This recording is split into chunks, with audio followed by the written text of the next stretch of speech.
Hello दोस्तों, देखिए आज हम लोग बात करने वाले हैं आपका जो कंप्यूटर एप्लीकेशन का पेपर होने वाला है कल।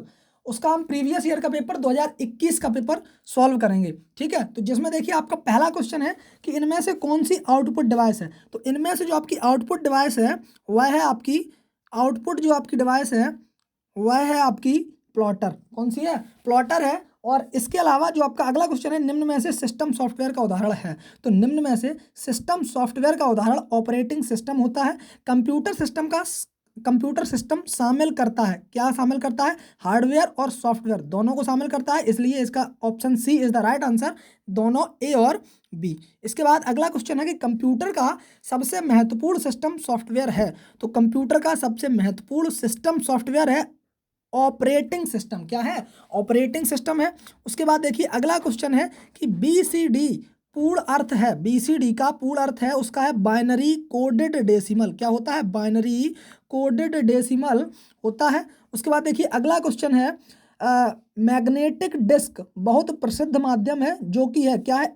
आपका डायरेक्ट एक्सेस भी होता है और आपका सिक्वेंशियल एक्सेस भी होता है। ठीक है, उसके बाद यानी कि दोनों, इसका option C is the right answer, A और बी दोनों। उसके बाद अगला क्वेश्चन है आपका कि ऑपरेटिंग सिस्टम प्रबंध करता है। ऑपरेटिंग सिस्टम जो होता है वह प्रबंध करता है, किसका प्रबंध करता है? तो वह जो है आपका प्रबंध करता है मेमोरी का, इनपुट आउटपुट डिवाइस का और आपका प्रोसेसर का, यानी कि तीनों का प्रबंध करता है, इसलिए इसका ऑप्शन होगा राइट, उपरोक्त सभी। Option D is the right answer, उपरोक्त सभी। उसके बाद अगला क्वेश्चन है कि कंप्यूटर का जनक किसे कहा जाता है। तो कंप्यूटर का जनक चार्ल्स बेबेज को कहा जाता है।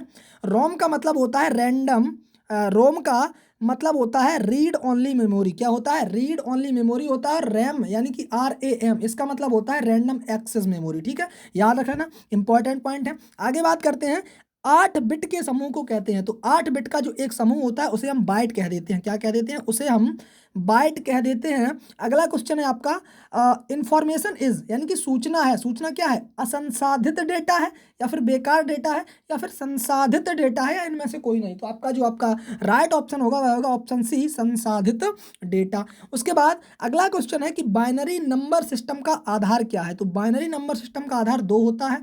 ठीक है, उसके बाद EBCDIC का कोड होता है। क्या होता है? तो वह कोड होता है 8 बिट्स। क्या होता है? 8 bits is the right answer. 1 kilobyte से बना होता है। तो 1 किलोबाइट से 1024 बाइट बनते हैं। कितने बनते हैं? 1024 बाइट्स बनते हैं। उसके बाद देखिए अगला क्वेश्चन है आपका CPU का मतलब होता है। तो CPU का मतलब होता है सेंट्रल प्रोसेसिंग यूनिट, यानी कि option B is the right answer, central processing unit. उसके बाद देखिए अगला क्वेश्चन है कि निम्नलिखित में से कौन सी इकाई अंकगणितीय तार्किक संचालन करती है। तो निम्नलिखित में से आपकी जो ALU इकाई जो होती है यह अंकगणितीय, यानी कि जो मैथमेटिक्स को यूज किया जाता है ALU के द्वारा किया जाता है। ठीक है, उसके बाद कंट्रोलर में आपका CU होता है। क्या होता है? कंट्रोलर में आपका CU होता है। ठीक है, उसके बाद देखिए अगला क्वेश्चन है सेंट्रल प्रोसेसिंग यूनिट रखती है। सेंट्रल प्रोसेसिंग यूनिट रखती है, क्या रखती है? वह आपकी नियंत्रण यूनिट को रखती है। उसके बाद ALU को भी रखती है और जो है आपका रजिस्टर को भी रखती है। तो उपरोक्त सभी, यानी कि option D is the right answer, उपरोक्त सभी। उसके बाद अगला क्वेश्चन है आपका मशीन भाषा के प्रोग्राम होते हैं। तो मशीन भाषा के प्रोग्राम मशीन पर निर्भर होते हैं। Option A is the right answer. उसके बाद अगला क्वेश्चन है कि वैक्यूम ट्यूब का प्रयोग डैश के कंप्यूटरों में किया जाता है। तो प्रथम पीढ़ी के कंप्यूटरों में वैक्यूम ट्यूब का प्रयोग किया जाता है। क्या किया जाता है? वैक्यूम ट्यूब का प्रयोग किया जाता है। माइक्रो प्रोसेसर का प्रयोग चौथी पीढ़ी के कंप्यूटर में किया जाता है। किसमें किया जाता है? चौथी पीढ़ी के कंप्यूटर्स में किया जाता है। उसके बाद देखिए अगला क्वेश्चन है कि ASCII 8 कोड है, किसका है? 8 बिट का कोड है। किसका है? 8 बिट का कोड है। उसके बाद अगला क्वेश्चन है कि सहायक भंडारण होती है। सहायक भंडारण होती है, वह होती है सेकेंडरी स्टोरेज। क्या होती है? सेकेंडरी स्टोरेज होती है। डेसिमल नंबर 25.25 का बाइनरी समतुल्य होगा। बाइनरी समतुल्य option D is the right answer. Binary समतुल्य होगा आपका 11110001.01, यह इसका बाइनरी नंबर होता है। ठीक है, उसके बाद अगला है बाइनरी नंबर जो आपका दिया हुआ है, डेसिमल नंबर, इसका राइट ऑप्शन होगा option A is the right answer, ठीक है। उसके बाद निम्नलिखित में से कौन सा एक ऑक्टल नंबर नहीं है, तो ऑक्टल नंबर आपका 83 यानी कि option C is the right answer, option बिल्कुल सही है। उसके बाद देखिए अगला क्वेश्चन है आपका कि हेक्सा डेसिमल नंबर सिस्टम में नंबर 15 को दर्शाया जाता है किसके माध्यम से, एफ के द्वारा दर्शाया जाता है, ठीक है, एफ के द्वारा दर्शाया जाता है। निम्नलिखित में से कौन सी वॉलेटाइल मेमोरी है, तो वॉलेटाइल मेमोरी जो होती है वह रैम होती है, RAM, यह आपकी वॉलेटाइल मेमोरी है। बाइनरी नंबर 1101 और 0010 को जोड़ने पर परिणाम प्राप्त होगा, तो वह होगा 1111 यानी कि 4 बार 1, ठीक है, यानी कि option D is the right answer. क्या होगा, option D is the right answer, आपका क्या होगा, वाई होगा आपका 1111, ठीक है। उसके बाद अगला क्वेश्चन है बाइनरी नंबर जो आपको दिया हुआ है को बाइनरी नंबर इतने से घटाने पर यदि हम उसको इससे घटा दें तो कितना प्राप्त होगा, तो जो है यह आप 29वां क्वेश्चन है, इसको आप देख लेना, बिकॉज जो कंप्यूटर है इतना अच्छा नहीं है हमारा, ठीक है। बाकी अच्छा क्लियर करने के लिए हम आपसे बताएं तो जो आपका 29 क्वेश्चन हो सकता है वह आपका होगा सी, क्या होगा, सी होगा, लेकिन एक बार फिर भी देख लेना आप, ठीक है, 29 का सी होगा मेरे हिसाब से, लेकिन आप देख लेना एक बार, ठीक है। उसके बाद अगला क्वेश्चन है BASIC का पूर्ण रूप क्या है, तो BASIC यानी कि बेसिक का पूर्ण रूप क्या है, वह है beginners all purpose symbiotic instruction code होता है, option A is the right answer. उसके बाद अगला क्वेश्चन है आपका बेसिक प्रोग्रामिंग में वे कौन से मूल्य हैं जो प्रोग्राम निष्पादन के दौरान बदलते नहीं हैं, तो वह है आपका कांस्टेंट, क्या होता है, कांस्टेंट होता है। कंप्यूटर को निर्देशित करने वाले निर्देश समूह को क्या कहते हैं, वह होता है आपका प्रोग्राम, क्या होता है, प्रोग्राम होता है। बेसिक में स्ट्रिंग चार स्ट्रिंग चर डैश संकेत के साथ समाप्त होने चाहिए, तो यह आपका जो डॉलर होता है इसके साथ समाप्त होने चाहिए। उसके बाद अगला क्वेश्चन है कि बेसिक में BASIC में लेट का प्रयोग किया जाता है, लेट का प्रयोग किया जाता है एक चर को मान निर्दिष्ट करने के लिए। उसके बाद अगला क्वेश्चन है बेसिक में REM का प्रयोग होता है, तो REM का प्रयोग होता है टिप्पणी लिखने के लिए, किसके लिए, टिप्पणी लिखने के लिए होता है। लेकिन अगला क्वेश्चन है आपका बेसिक में रिजल्ट को स्क्रीन पर दिखाने के लिए किसका प्रयोग किया जाता है, तो रिजल्ट को स्क्रीन पर दिखाने के लिए हम प्रिंट का प्रयोग करते हैं, किसका प्रयोग करते हैं, प्रिंट का प्रयोग करते हैं। अगला है आपका स्क्रीन को साफ करने के लिए क्यू बेसिक में किस कमांड का प्रयोग किया जाता है, तो वह किया जाता है आपका CLS का, किसका प्रयोग किया जाता है, CLS का प्रयोग किया जाता है, option C is the right answer. अगला क्वेश्चन है आपका ऑपरेटिंग सिस्टम को मेमोरी में लोड करने को कहते हैं, क्या कहते हैं, उसे कहते हैं हम लोग बूटिंग, क्या कहते हैं, बूटिंग कहते हैं।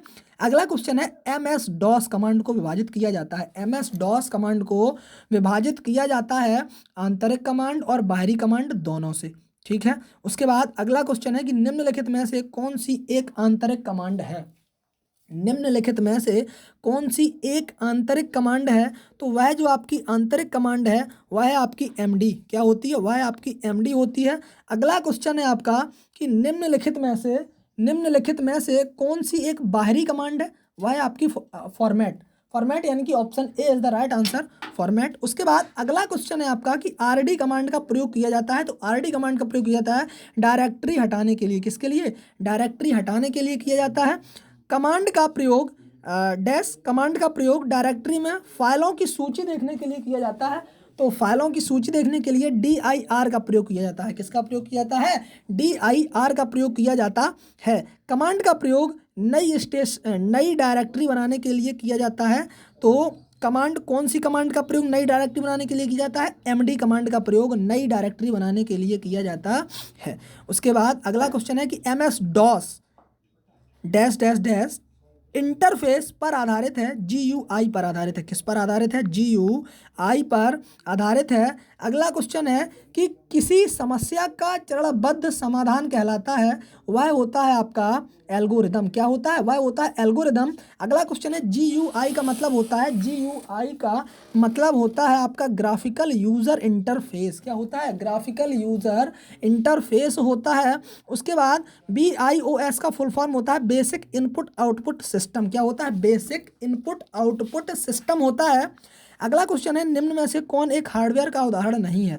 तो हार्डवेयर का जो उदाहरण नहीं है वह है आपका इंटरप्रेटर। जो इंटरप्रेटर होता है वह हार्डवेयर का उदाहरण नहीं है, यानी कि यह एक क्या है, यह एक सॉफ्टवेयर है। उसके बाद अगला क्वेश्चन आता है कि कंप्यूटर द्वारा किए जाने वाले बुनियादी संचालन हैं, कौन से हैं? उपरोक्त सभी हैं। अंकगणितीय संक्रिया भी हम कर सकते हैं, ठीक है। उसके बाद तार्किक संचालन भी कर सकते हैं, और स्टोरेज भी यानी कि भंडारण भी हम कर सकते हैं। अगला क्वेश्चन आपका आता है कि पेपर पर डिज़ाइन और ग्राफ बनाने के लिए किसका प्रयोग किया जाता है? तो प्लाटर्स का प्रयोग किया जाता है। किसका प्रयोग किया जाता है? प्लाटर्स का प्रयोग किया जाता है। सी डी रोम का फुल फॉर्म है, तो सी डी रोम का फुल फॉर्म होता है compact disc read only memory. क्या होता है? Compact disc read only memory होता है। दूसरी पीढ़ी कंप्यूटर में इलेक्ट्रॉनिक घटकों का उपयोग किया जाता है ट्रांजिस्टर का। किसका प्रयोग किया गया था? पहली बार ट्रांजिस्टर का।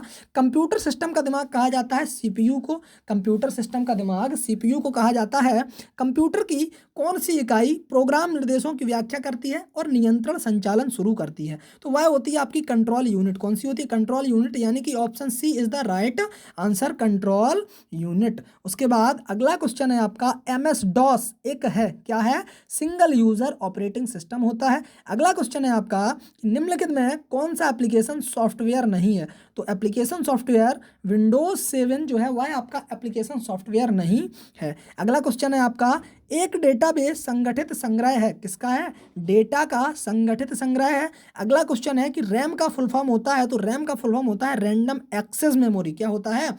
रैंडम एक्सेस मेमोरी होता है। एएलयू और कंट्रोल यूनिट संयुक्त रूप से कहलाती है, क्या कहलाती है? सीपीयू कहलाती है। क्या कहलाती है? सीपीयू कहलाती है।